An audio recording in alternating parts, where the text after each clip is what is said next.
episode of Coachable Players, the podcast built on one simple belief that most successful athletes, employees, and business leaders all share a trait.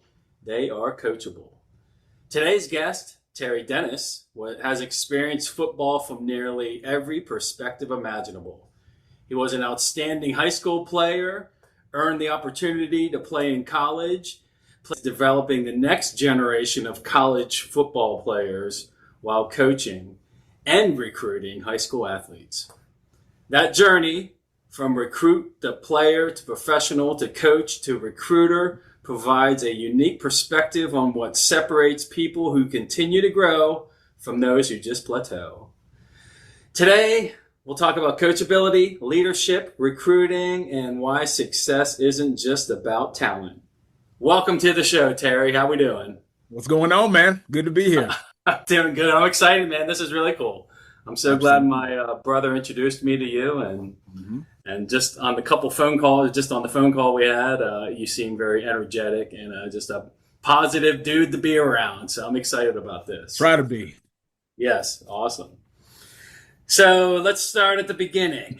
When you were a high school player, what were some of your dreams when it came to sports? I think I was just like any other kid playing football. I played at a high-level high school here in Kansas City, Ray Peck High School. Bill knows that. But I definitely, you have that dream of just making it big or playing at the next level at a high level like I did at the University of Missouri and, just kind of making your way from there. I think for me at the time, it was more microscopic. I didn't think as big as what it actually could be. But certainly winning 3 state titles back to back to back helped. You know what I mean? And a lot of the guys that I actually got the opportunity to play with, not just in high school, but with in college and against in college, kind of set the tone for me. But I think my dreams, obviously, just kind of on a microscopic, childlike level, were just to see what it would like to make it to see what it's like to make it to the big leagues. Awesome. So cool. So what kind of player were you back in the day in high school? I was kind of a role player, if I'm honest. I didn't complain much. I know I wasn't the guy that you were going to just circle every single time on the scouting report. We had those guys. But for me, I kind of just played my role. I was a receiver. I actually played offensive line all the way up until my sophomore year in high school. I just kept getting skinnier.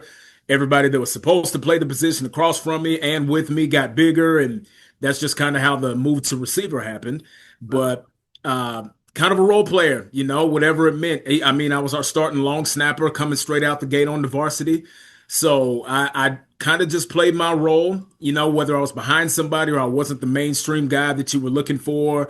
Just being able to contribute, add value the best way that I could. So that's kind of how I describe it, if that's a good way to put it. But I thought it was an essential role. Awesome. So dependable, reliable, a role player in high school. Did that change it on in college or? No, it was the same exact thing. I was never like the focal point of our offense, let alone special teams. Special teams has kind of been my thing, kind of leading up to where I'm at now with Cornell. But for me, I'd say it pretty much went the same exact way. It really became earning your stripes a lot bigger on a much bigger level once I got to Mizzou. And for me, I think being that role player was kind of something I was comfortable with. Not that I was uncomfortable with being able to make a play or two or I guess just kind of step into that next realm. But, I think that's kind of where God had put me in just terms of playing my role, being as unselfish as I possibly could be and doing what it took to help our team win, man. That's all I really cared about. Awesome.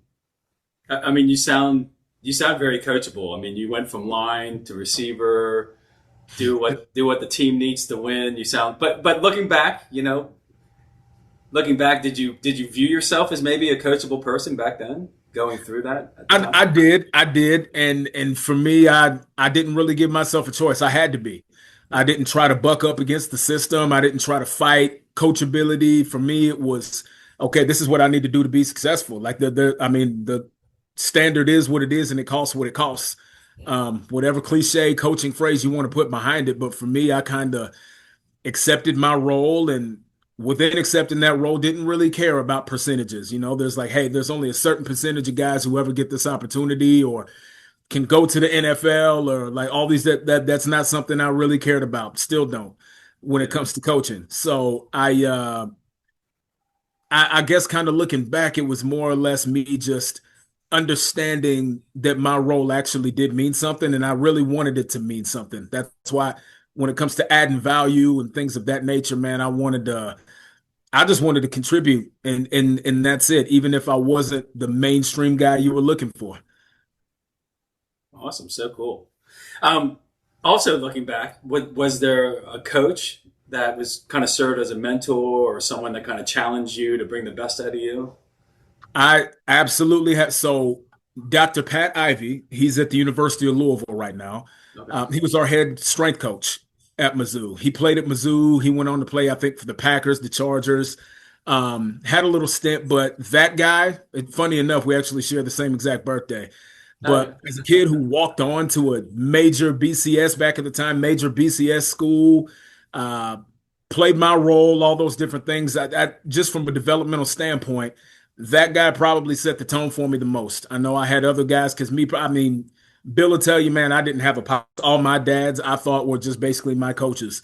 So being able to have somebody like take it down a little bit, if that's the way you want to keep it, um, and treat me like I'm one of the scholarship players and all that. Like he actually set the tone for how I should, act physically, mentally, emotionally, spiritually. Um, Thinking back, I mean, I still sample a lot of his different things today. I'll call him, text him from time to time just to check on him. Always beat him to it when it's like, hey man, happy birthday because we got the same day. Awesome. But Pat Ivy Pat was Ivy. instrumental in me even wanting to become a coach. And honestly, it wasn't even on the football sense. He was our strength coach. He just Okay. happened to know a lot of good things about some football too. And I mean, there's other guys in there. Cornell Ford, who's up there at Purdue right now with Coach Odom. Coach Odom. He was there with us whenever I was there, the head coach. Okay. Coach Pinkel, obviously instrumental in the things that I've done. I was just able to see him. We were actually at a former teammate's funeral, Alden Smith, just a couple weeks ago. But these are guys that didn't look at me like I was just some outsider, didn't look at me like I was some weirdo, just kind of brought me in and accepted who I was in the grand scheme and allowed me to kind of step up into what they wanted me to be. So I'd say those guys first and foremost. Okay. Yeah. Um, Looking ahead, we're going to transition, from high school to college here. Um, what's kind of the biggest adjustment from you as a player from high school playing in college? And Oh my God. So I played with some pretty outstanding athletes. I'm not going to lie to you. In yeah. college, obviously, but in high school, I played with some really dang good athletes, not just on my team. I mean, we're talking about guys who were draft picks, guys who won the Mackey Award for the best tight end in the country at the collegiate Wow. level, like in high school. And Well, you then won guys I three played against. championships in a row, so you probably got Yeah, talent. yeah. I mean, I think on the team we had like 21 all-state athletes all throughout it was insane throughout my That's 3 years crazy. of varsity. Um, but I played with some outstanding guys. But when you get to college at that level specifically, everybody's that. And they're well seasoned and they've got experience playing against some of the other best people in the country too. So when it comes to all that, I mean, the biggest adjustment for me wasn't necessarily the physical part. I knew that I'd be able to match intensity when it comes to the physical part. Even if I wasn't the strongest, the fastest, the biggest, I knew I was going to rise to the occasion. There really wasn't anything that could break me because I wanted to be there. A thousand reasons why I shouldn't, and one reason why I said I was going to do it, and then I did. But I'd say more or less the commitment. Okay. And what I mean by that, honestly, is probably the schedule for one. Like, man, like I didn't have to get up at 6 a.m. to work out ever unless it was summer back in high school. Yeah. Obviously, I got to wake up at like 6 a.m. or earlier whenever it was time to get ready to go to school, go to class, all that good stuff. But the adjustment into committing to it's legitimately a full-time job. Yeah. But it's a job that's only as hard as you make it. If you want to be there, it just doesn't feel like work. And it didn't, even though working hard became the standard just became working hard. So there wasn't ever a situation where I could say, you know what, like, man, oh, I got practice today. Yeah. or man, I got to wake up and go lift, or that the way that I prioritized everything that was going on with football, with class, all those things. And it took me probably a full year to get into the full swing of things. I just wanted to enjoy college my first year. That was probably the biggest adjustment in terms of the commitment. And I had coaches around me, man, that no disrespect to my high school coaches, but those guys, this is their livelihood. Like this Oh, isn't yeah. something that if they stop coaching, they can just go teach American history for Yeah. all Yep. day. And now looking at it from a coaching perspective, it's like, man, like I can't really allow somebody to come between this and my family, Hmm. you know? Yeah. And having that understanding now in retrospect is kind of an understanding of, okay, that's why things were the way that they were and essentially are the way that they are coming from high school into a major college football setting. So long-winded, but I'd say that commitment piece, Yeah. um, just forming those good habits just as a man in general, I think that's probably the biggest adjustment. Cool.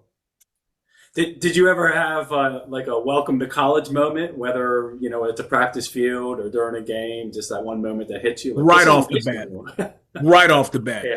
Oh, yeah. So my welcome to college moment was something that we called level zero. So because I was a walk-on and not a scholarship guy, level zero was our lifting program. We had level zero gun club, that was our developmental lift. You had level two, level three, level four. But for me, when I got there, I did not understand. Like, legitimately, Coach Paul, another great guy. I think he's the head strength and conditioning guy with the Oklahoma Thunder now. Okay. But Coach Paul put it into perspective. We're sitting there sucking wind down. We didn't touch a single plate, a single dumbbell for probably 6 to 8 weeks when we first got there. We were always in that 6 a.m. group. We were Mhm. working with sandbags. We were running. We were doing all anything I mean, that's the first time I ever bear crawled up steps backwards. So I Backwards. mean, he let us know like, hey man, like you think you just gonna come in here and get a spot? Like this is like some BCS stuff, man. Like you got to understand, those guys over there are getting paid to do it. They got sought out. They got scholarship Yeah. money. Like you got to understand your place. If you want to be here, you got to prove it. Um, in which there were guys who quit and all that good stuff. They're puking. They're doing all these things, but I mean that was never a big enough reason for me to stop. There was never a big enough reason for me to be late.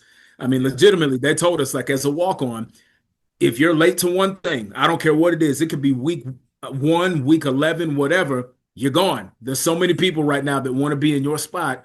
Wow. You're gone. Like, if you can't take this seriously, man, I don't know what to tell you. Yeah. So that was probably my welcome to college. Like, man, is it always like this? And then I remember because it's funny because whenever I started, whenever I got accepted to Mizzou, um, the way I did it was unique. I blew up the coaches. I like, hey, my name's Terry Dennis. I got this, blah, blah, blah. I went to Ray Peck. A couple of my teammates are there. Derek Washington, Chase Kaufman, um, all these cool guys that you already know, but understand, like, I want to be there. They had me send film. I got invited to a bowl practice, Awesome. um, kind of a preferred walk-on type situation. They led me around the facility, gave me the tour, showed me all the gear, the equipment room. It felt like home.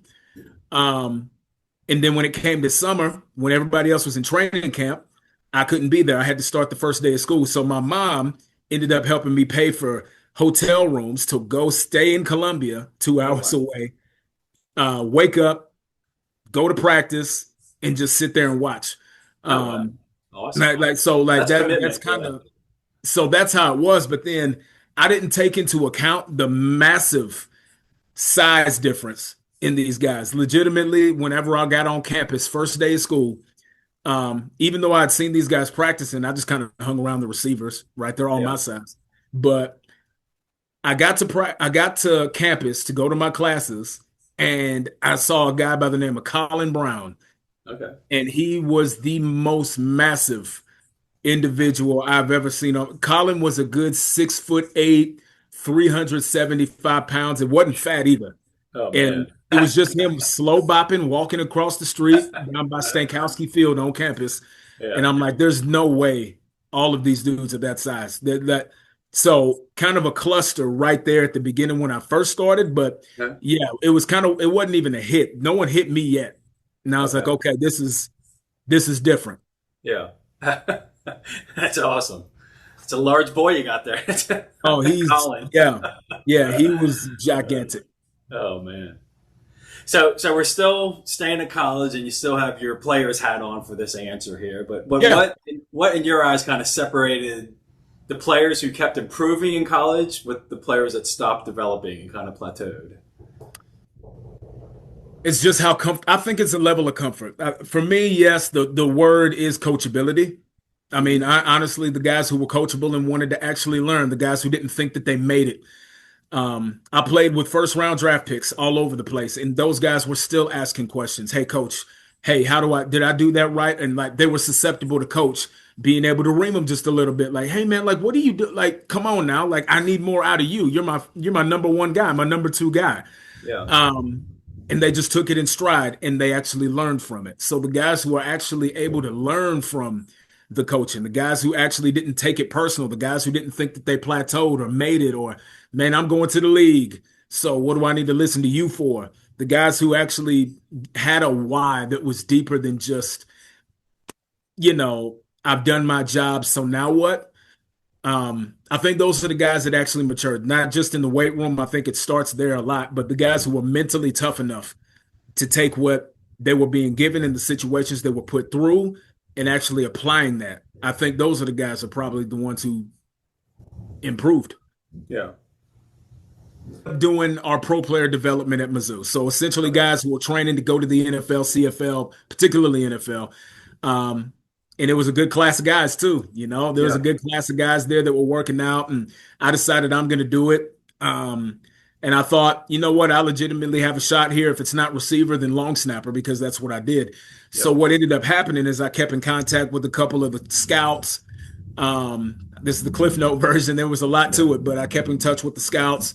I made a couple of training camp lists. So whether that was the Chiefs, the Raiders, the Browns, the then Redskins, they actually called me one day when I was just at work and were like, "Hey man, you working out? Yeah, okay. Hey, make sure you keep training, whatever, all the good stuff, staying strong, because if somebody goes down at training camp, we're going to be giving you a call." Same thing happened with a couple CFL teams, specifically the Ottawa Red Blacks, whenever they first became a franchise, Mhm. probably 10 or so years ago. Yeah. Um, but, in terms of stepping on that field, it got close. It was like, okay, hey man, we're gonna call you.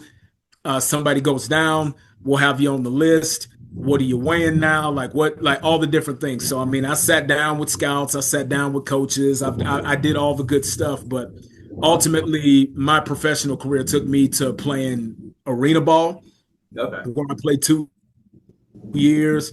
It really wasn't for me. I mean, I scored some touchdowns, I made some plays, I did all the good stuff. But not that the fire was dying, but for me, it just wasn't football. It wasn't what I was used to. I wanted to be outside. I was tired of getting Yeah. slammed into walls. I didn't want to play on this AstroTurf that felt like grandma's front porch and it Yep. hurt. And I didn't want to do Yeah. that. And after I got the Browns had me send some film over, so did the Redskins. After I did that, I kind of started seeing the writing on the wall, that is kind of coming to a close. I did a couple showcases, little Okay. all-star game type situations um, around that time as well. But nothing that ultimately got me through the doors of an NFL franchise. That didn't happen Okay. until I started coaching. So with that, I mean, I almost got a little bit of a taste of it. Yeah. Obviously, I had friends and former teammates that actually did play. I mean, made active rosters, and I kept in touch with them. Man, I'm so proud of you. I still Awesome. got videos on my phone, but that was kind of it. But just kind of the proximity to that dream, um, and being able to have scouts call me, have scouts emailing me, and things That's cool. like that sort of thing. That's awesome. Um, that does a lot for you, man. Yeah. I'm telling you. So, I bet. even Yeah. being that close, just knowing that I gave pretty Yeah. much everything I had, um, I was okay with that at the end. I didn't hit that wall of depression that a lot of guys hit whenever it's over. So, but yeah, that's as close as I got until I got to coaching, man. That's awesome though. That's cool. But those players that did make the jump and made the leap, would you? And you played with some really good ones, some good studs, some good players, and Yeah. yeah. Would you classify them as coachable? Were the best players on your college team, were they the most coachable? 1,000%. And even some guys even surprised me. Like, man, I feel like that dude's not. I feel like that dude's kind of a menace. I don't know. Yeah, Uh, but it's guys at other positions that I'm just kind of like, I hope he's gonna be all right up there. But then all of a sudden, it's like you talk to the guys who are actually in the room, and they're like, no, like that dude was probably the hardest worker out of everybody. That dude asked a lot of questions. Yeah, he was stubborn, he was a clown, whatever. But that dude, like, there's a reason he's in the NFL and we're not. Like, yeah, it's guys like that that I love the fact that they can still just be themselves, but also they're not robots and just not, it for me, the guys who made it were even when coach wasn't around, there were different things that they would be doing. okay, Um, whether that's getting together on a Tuesday and Thursday and just running routes on air and going okay, over different things, or getting extra lifting in, or having me come out like, hey man, here's this playbook from the Texans. I want you to quiz me. All right. You just be standing there. I'll go line up. Just give me the long play name or whatever it is, yeah, and I'll go where I'm supposed to be. You tell me if I'm right, wrong, whatever. Okay. And then I'd be in on the process with them. So without a doubt, I don't think there's a single way that you could make it to a level, the highest level of football on the yeah, planet, without being coachable in some way. Even if you kind of go astray, it's like, no, you're still using the things that you were taught and yeah. you've mastered them. And because you mastered them better than everybody else, that's why you're here. So I'd say yes, Okay, absolutely. awesome. So from your playing days, did you start coaching immediately, or after the playing days wrapped up? Kind of. And I think I mentioned whenever the Redskins had called me, Yeah. when Washington called me, I was in my office. So I was working here in Kansas City for the Jackson County Family Court. I was Okay. in my office um, when that phone call happened, but we also did a partnership with Police Athletic League. So working with the court, the police, you're kind of you're hand in hand. Yeah. So we had a partnership with Kansas City Police Department, or in this sense, PAL, Police Athletic League, where the coaches are the cops. And you go in there, it's a pro social activity. I got to bring kids from our facility Okay. um, to go practice there. And I got a little bit too, not lippy, but I got a little bit into it. Like, man, like, yeah, hey man, you need to be doing this. Like, listen to coach when he tells you to do that. They Yeah. noticed. I got to start coaching, and it just kind of became a revolving wheel, a natural flow, snowball effect, if you will, into getting into coaching. And that was a 14U team.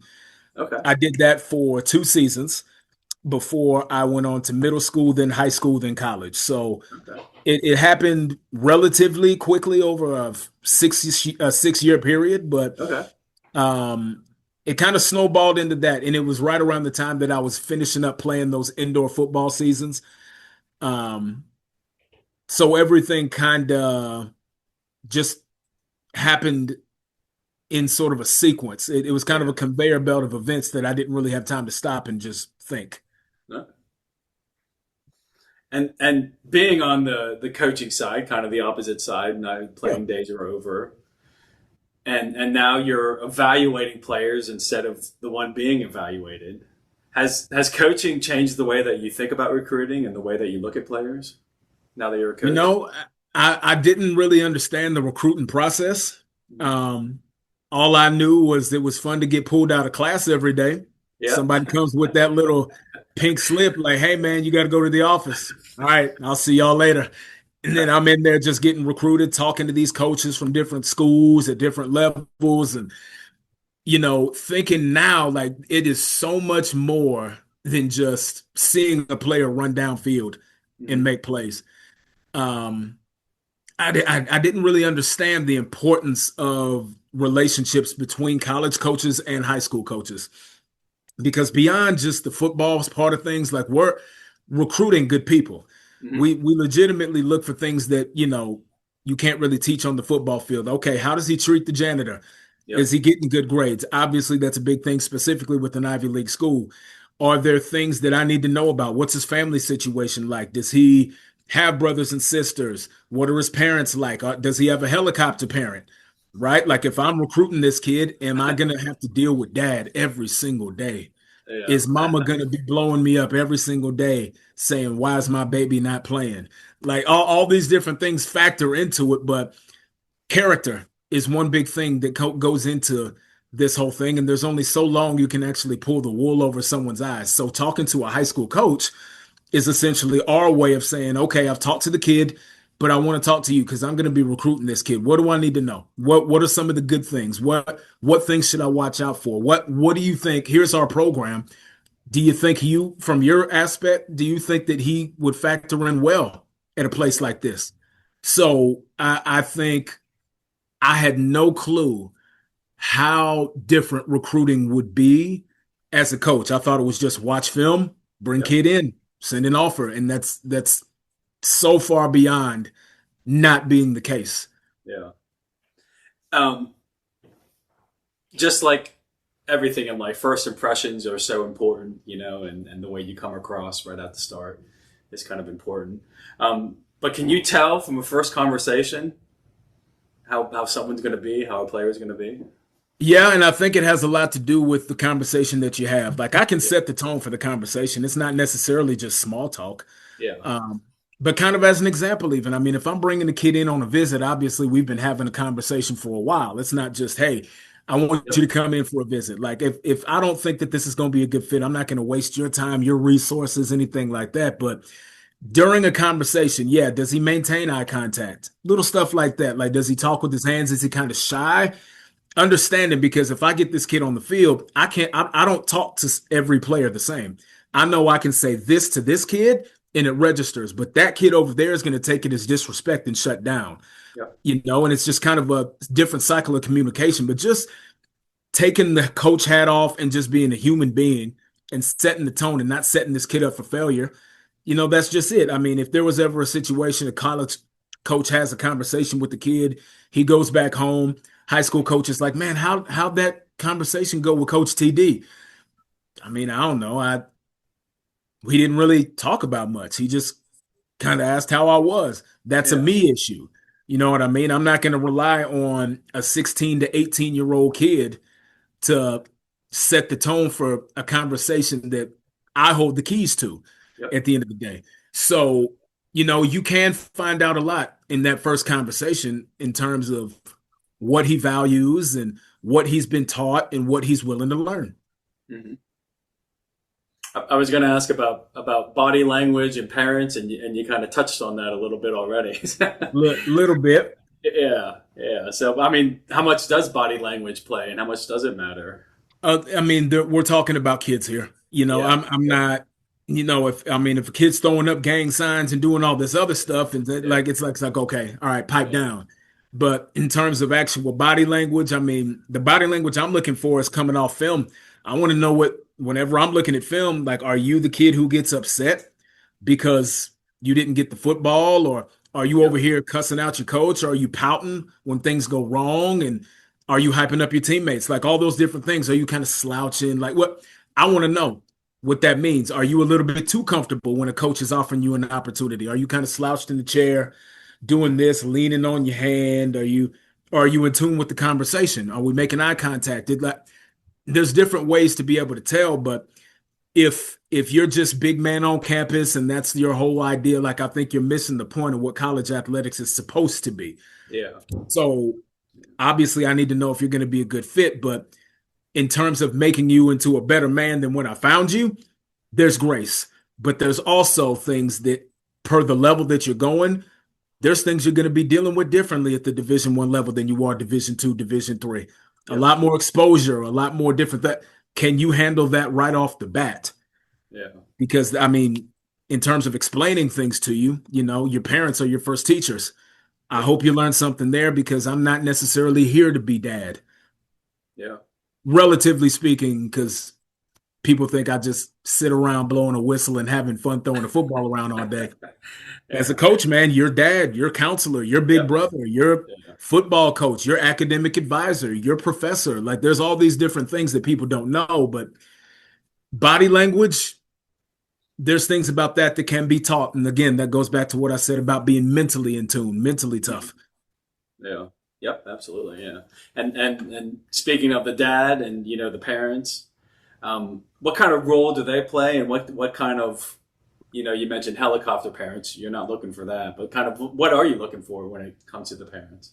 First and foremost, whenever I'm recruiting a kid, whenever we're having a conversation, I'll say, hey, by the end of the conversation, I'll say, hey, make sure your mom, your dad, your grandparents, guardian, whoever have my information because they're gonna need to be in on this conversation too. Because the kids are gonna have different questions than the parents. Kids want to know where I'm at on the depth chart, what kind of gear we have. Are we Nike? Are we Adidas, Under Armour? And like they're gonna want to know where they are on the depth chart. A lot of parents, mostly every parent, is going to have different conversations. Okay, how's he going to be eaten? Is he going to be taken care of? Hey, I heard that Yep. this happened on campus. Is my son going to be safe? What about the demographics? There's not a lot of black kids there. Should I be worried about that? Tell me how you, as a black coach, handle that. I like coaches, or sorry, I like parents who are able to ask tough questions. Mhm. Um, and I think as a coach, you have to be able to answer those, whether that's from the kid or from the parents. But again, parents are going to have a lot different questions. Yep. They'll get to the football stuff later. But when it comes to parents, that I won't say that it's make or break, but there are parents out there who can break their son's opportunity at the next level. If I'm trying to get a hold of you to get a hold of just who you are, figure out who you are apart from dad. When mom's not around, and I can't do that because the only thing that I hear is just from mom. I've got 87 texts from mom, 90 from dad. That gets to be a little bit frustrating. It I does. want to be, it is my job to take care of your son. You know what I mean? And some parents can't let go of that. Some parents want to come and be the coach. And Yep. it's just like I will tell parents flat out. I've told parents flat out whenever I was coaching middle school and high school, I'm not going to have the conversation with you about playing time. I'm not. Yeah. If you're concerned why little Johnny and little Darius are not playing, ask them because I promise it's not a surprise to them. I've had the conversation with them for a while before we started playing these games. Yep. So if there's something that you are sitting here picking out wrong with the guys who are playing, oh, well, the guy in front of them keeps dropping passes. Why do you think little Johnny or little Darius aren't number one right now? Yep. Well, this guy's not as fast. Okay, well, he catches the ball, he runs routes a little bit better. Or like all the different things that, or hey, I'm not going to play him while he's still got a D average. Like the little things like that. It's a scenario where, once you get to the college level, you have to be able to let go just a little bit. That's the worst thing, whether they're moving away from home, but understanding like these are grown man Hmm. activities now. Like they've got to learn these things. And I would hope to some degree, even just on a little level, that they've experienced a little bit of struggle, whether that's bad grades, not necessarily a living situation that happens a lot, but some sort of struggle much sooner than later. Because am I going to have to parent this kid while he's here? Or is it a situation where he's been able to see a little bit of struggle and knows how to handle himself in tough situations? Or is it a situation where this is one of my favorites, where it's kid, his guardian is grandma or something, and grandma doesn't say much, but when Yeah. grandma talks, it's the end of the world for you. Like if it's a situation where it's like, man, look, Darius, I've had 15 conversations with you about your grades. You're on the cusp right now, but I need you to understand. If I have to call your grandma, she's who you got to worry about. Like I'm throwing it out there for you right now, my man. I like those partnerships, like those parents. We have one at William Jewell where I just left who would always call, how's he doing? Is he good in class? I saw he was hurt again. Tell his butt to call. Matter of fact, I'll talk to you later, coach. I'm gonna call him, okay? Yeah, yes, ma'am. Uh, Yeah. like that's fine, but these kids, I dare I say, they don't need their parents. They don't need an extra agent nowadays. You know what I mean? Like there's things that they're gonna have to figure out. There's things that, maybe you've always had the lawn mowed for you. Well, now I need you to mow the lawn and learn how to weed eat. Yeah. So Little things like that. But parents do play a vital role in their kids' success overall. It's just understanding when you get to college, there's things you got to learn at this point. Yep. And speaking of college and getting there, um, let's talk a little bit about coaching today's athletes. Yeah. You constantly hear the athletes are described as differently than previous generations. You hear social media get thrown in there. You hear the me first, and then there's no we, whatever. But from your experience, what's actually true about today's athletes, and what's really misunderstood about today's athletes? I think the biggest misunderstanding is that it's their fault. Um, I think it's us Yeah. in terms of coaches or people in charge at the top. I think we've given in to a lot of things that we actually allow, things that we wouldn't have allowed back in the day. Yes, times got to change. Excuse me. I know times have to change. We've got to be able to adapt, but basic decency, basic understanding of how to have a conversation or not this transactional sort of attitude. I think commitment a lot of times has been replaced with what do I get from it? Mm-hmm. So without having contracts or things like that here at the NCAA level, understanding that, a lot of things are happening right now with transfer portal and NIL, and there's a lot of people out there who have fallen victim to, okay, if you look good, they'll come find you. Well, there's a lot that goes into looking good more so than just all the different headbands and all the different things you got, like armbands, whatever. I Yeah. said, hey, whatever. All the different gear that you're wearing, but also understanding, you know, I have an issue personally, and this is just me.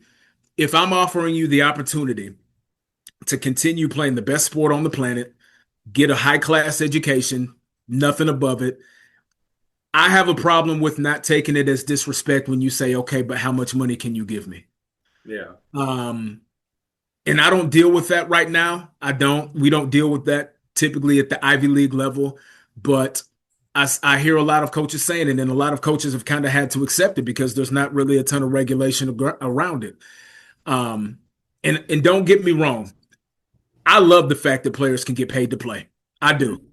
Like I said, it's a full-time job, man. You know what I'm saying? Yep. Yep. It's It is. that might just deserve a wage or two. Yeah. I have no issue with that whatsoever. To regulate that, though, would be essential because right now, my fear is that we're teaching a lot of these kids, whether we're saying it or not, we're teaching a lot of these kids to say, you know what, if I don't like something, I'm just going to leave. I'm Yep. not going to deal with it. I'm just going to go find somewhere else that's going to pay me more. And it's just going to be that easy. Failing to realize you can't do that with a job once you're Yep. done with this. Football's going to end one day. Yep. Football's there to teach you a really fun way to teach you how to handle life in general. And Yep. one day, whenever you get a real big boy job, say you even play in the NFL for 15 years or whatever, you're going to have a big boy job potentially. If Yep. you're in the league for 15 years, shoot, you could just do whatever you want. Hopefully, you saved your money. Yeah. But to say, you know what, I don't like this job. I'm just going to quit and I'm going to see who else wants me is not a very realistic way about going about life. It's just not. Um, and it's just kind of one of those things that I wonder where we went wrong in terms of allowing this to get to where it's been and not have any parameters. There's really no, I mean, I guess the downfall of the transfer portal right now is if you get lost in is that you could get lost in the transfer portal. Yeah. If there's you and 3,000 other guys at your position, you better stand out, dude, or you Yeah. better know one of those coaches that used to recruit you. Because if not, you're going to get lost. And Yep. then what? Yeah. So, I think, yes, the social media age and things like that. I mean, people have access to having you on camera. They get access to your life as much as you want to put out on the internet. And it's fun to look flashy. It's fun to make cool dances and videos. It's fun to Yeah. have your face up. You might get paid for it. But I think with this new age should come some sort of old school restriction. Understanding that you have to have boundaries, that you have to be able to have some wherewithal that these things aren't just going to be given to you. Um, some things you're going to have to work for, Yeah. and I don't know if we're setting the best tone for this generation right now. Now, there's still some really good football being played. There's still some really good football players out there that still get lost in the transfer portal. Yep. But, you know, I put myself in their position because social media was just becoming a thing when I got to college. Facebook just came out. But if I had the opportunity sitting right in front of me for somebody to say, here's $500,000 to take my family out of a situation that I didn't want them to be in, could I say that that's not bigger than me now? You know what I mean? Like, so Yeah. that's kind Yeah. of the Yeah. dichotomy there that they're dealing with. So I think we need to do a better job of framing this experience for these kids because I don't know of any other better experience other than this or becoming a father, a Yeah. husband, Yep. than this. So to speak on them, I don't think it's a lot of their fault, if I'm honest. Yeah. And speaking of them being the players, Uh-huh. how do you earn trust from today's players? Because there is the transfer portal, and it seems like there's a lot of, along with the portal and players leaving, it seems like there's a lot of coaches leaving, and it seems like there's lot of, lot of leaving in college these days. How are you earning trust of the players? Well, one thing that you can't fake is commitment. You Yep. know, you can't fake effort to a degree. Like we know when you're going through the motions, but if a kid is able to come through and start to trust you, um, I've seen kids leave Division I programs and come play for us when I was at the University of Central Missouri. Literally, DK Metcalf's old roommate was one of our guys, one of our receivers at Yep. UCM. And it was because of the coaches.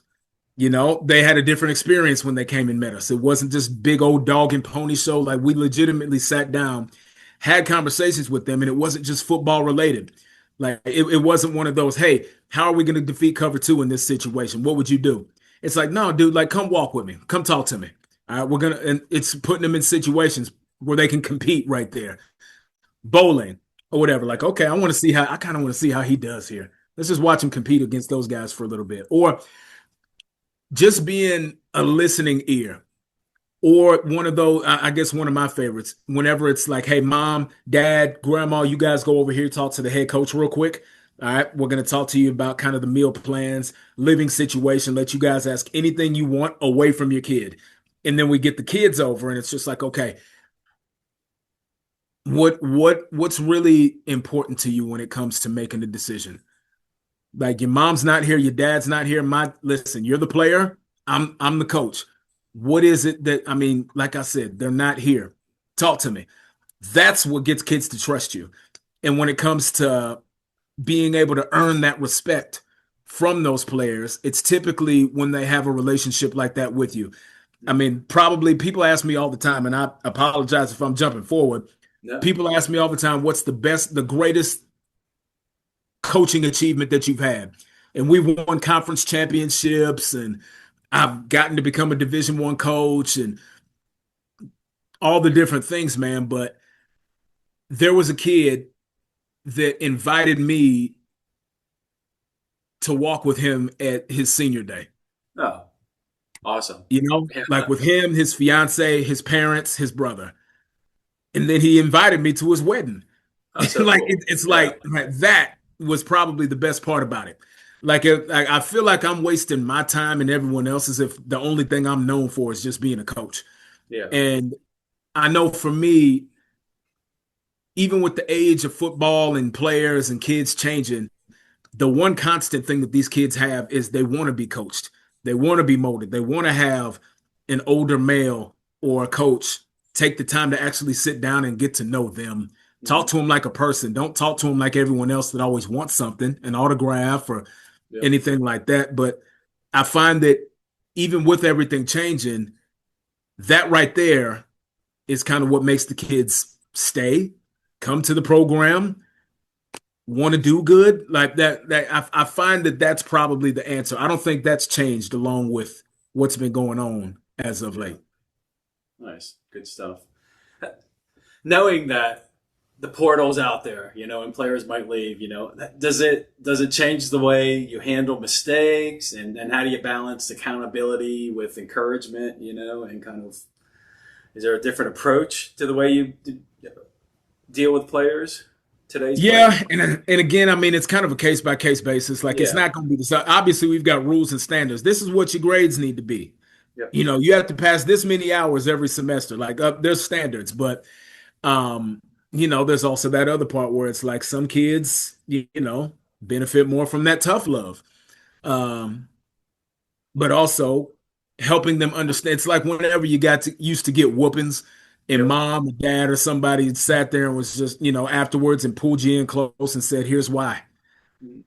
Like, I love you, but understand, like, you gotta like this isn't how things can go. Not moving forward. So, I think for me, I don't think that's really changed. I think what they also want is consistency, Yep. and they know that if they can't do it, neither can those guys. Or, it's kind of that thing where it's like they're always watching you. You always say we're always evaluating, but they're always evaluating us as coaches too. Yep. So understanding that, you can't be consistent with one area and completely irresponsible with the other or give this kid favors or, treatment or anything like that. So I think that's probably the best way I could answer that question for you. Okay. Nice. Also, along those lines, when looking at today's athletes, um, how do you create the coachable culture, and how do you create the place where people want feedback instead of fearing feedback?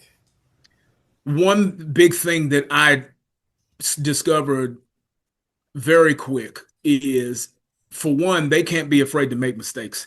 If they're always getting benched or tossed out because they've always made mistakes, they drop a pass or something, it's like, okay, well, I get that, but I'm also going to give you the opportunity to fix it. Yes, cool, that happened. It's a dot on the record, but at the end of the day, understanding that, yes, in crunch time, you might not get another chance to make the play that you just had the chance to make.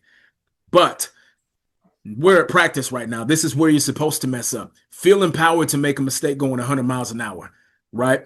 But for me, I think, and I'm trying to word this. I'm trying to word this correctly. I don't. I'm just being as real as possible. I don't Yep. want to be Yep. politically correct. Um, I think from what I've learned is just from an accountability standpoint, if a coach has a standard, whether you as a coach, the head coach, I mean, whether you as Yep. an assistant coach or whatever, agree with it or not, that's how you move.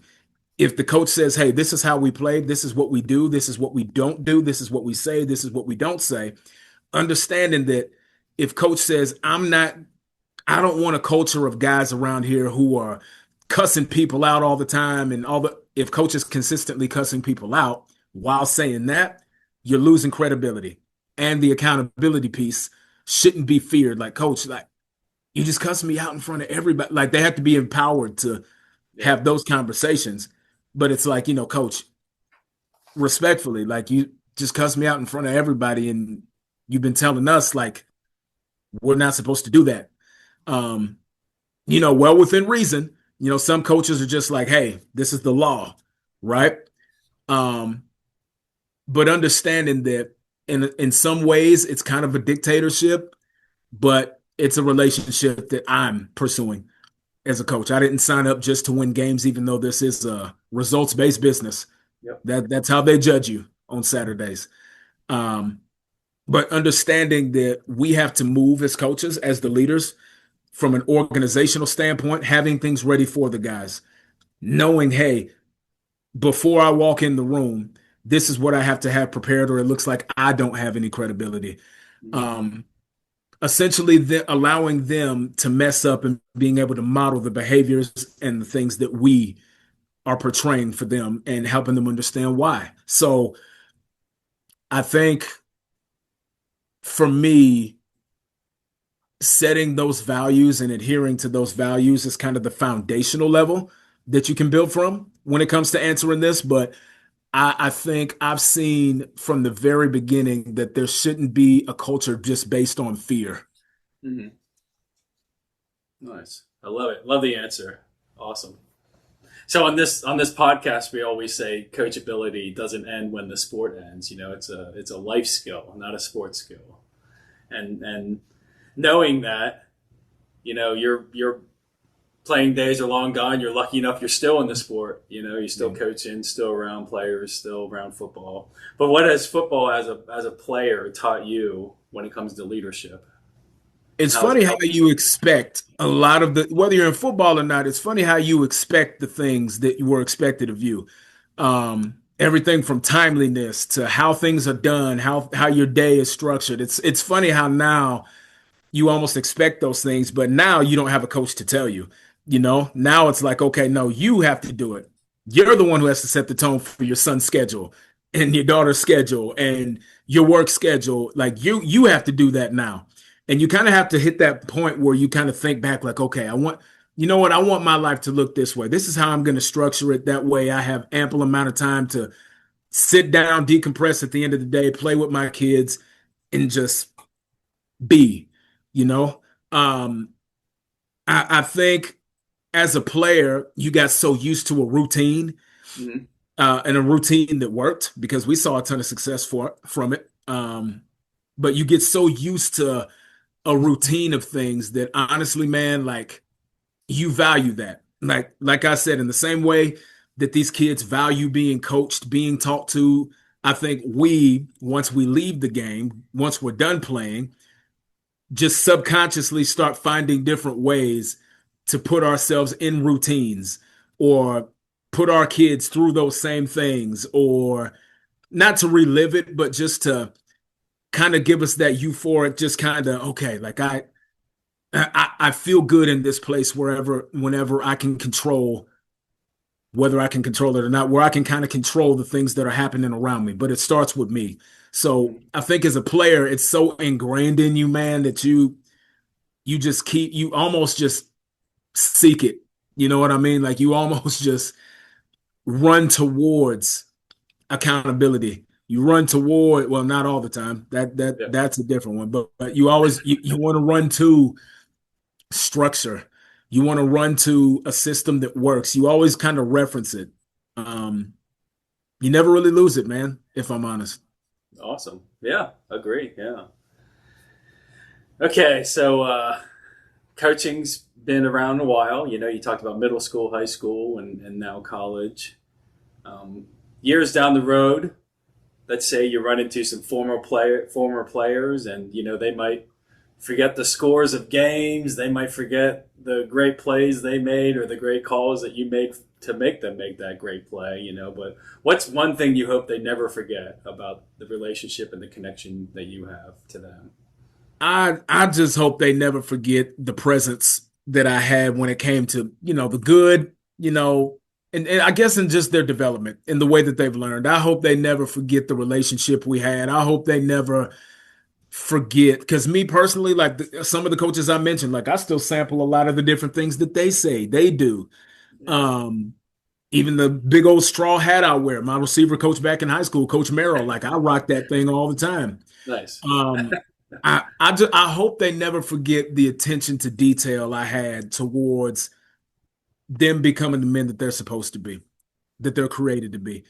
I hope they ne I mean, I hope they never forget the success that they had, or if we didn't have as much success as they want, I hope they honestly never forget, that one-on-one conversation that made them turn away from what they weren't supposed to be doing. That, shoot, I've had to hold some of them literally. One of them, his father had passed, Hmm. and everybody kind of ran to me like, "Hey, man, I think you should check on him." And I did, and I just held him there and just let him cry. Hmm. Um, I hope they never forget, just beyond the X's and O's, but just the relationship, and I guess how they were able to use that over the years down the road. It might be a funny story. Hey, coach, that thing you said, I say that to my kids now. Or, um, I just hope that that's it. I hope that they don't dwell on anything negative, or they feel like they were always on the back burner. I hope they understand that it wasn't just about X's and O's. You know what I mean? I feel like at the heart level, that's where you make the most impact in this thing. Yeah. So I hope that's what they get from this. Absolutely. Yeah, it's the relationships, it's the bonds you build, and kind of they last forever. So that's awesome, and I think that's a great way to end this interview. Bill, my brother, is right on. He said, I got to meet you. I got to talk to you. He said, you're going to love the conversation. This guy's amazing. He's awesome. And Bill nailed it with you. So this was so I cool. appreciate it, man. You bet, man. But yeah, like I said, that was a great way to end the show. It was awesome. And that's what this podcast is all about. Whether you're a student, athlete, parent, business owner, or someone early in your career, every opportunity starts with a willingness to learn. Thank you for joining us on the Coachable Players. If you enjoyed the conversation, subscribe, share, reach out to Terry. He's an awesome guy. You're going to love the conversation. He's amazing. Remember, talent might get you noticed, but coachability determines how far you will go. Thank you for listening. Thanks, Terry. Thank you, man. Awesome.